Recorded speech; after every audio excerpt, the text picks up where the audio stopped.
కూర్మపృష్ఠ జయిష్ణు ప్రపదాన్విత.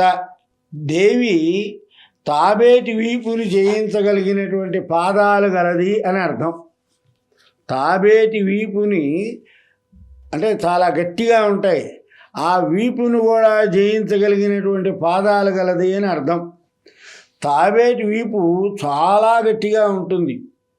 సహజంగా నీటిలో ముందు కాళ్ళను, వెనుక 2 కాళ్ళను, తల ఆ డిప్ప నుండి వెలుపలకు ప్రసరింపజేసి స్వేచ్ఛగా నీటిలో సంచరిస్తుంది.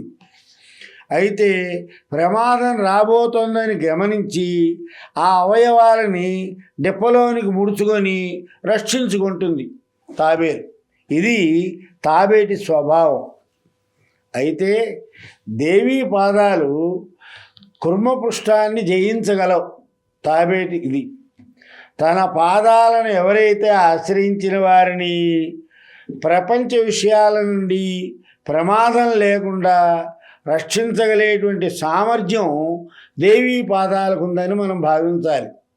కూర్మపుష్టు అంటే దేవీ పాదాలను ఎవరైతే ఆశ్రయిస్తారో వాళ్ళందరికీ కూడా ఈ ప్రపంచ విషయాల మీద ప్రమాదం లేకుండా ఆవిడని రక్షించగలిగేటువంటి సామర్థ్యం ఆవిడ పాదాన్ని పెట్టిన వాళ్ళకు ఉంటుంది.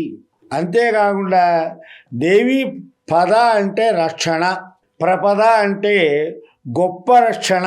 2 భాగాలు. పద అంటే రక్షణ, ప్రపద అంటే ప్రకృష్టమైన లేదా గొప్ప రక్షణ అని అర్థం.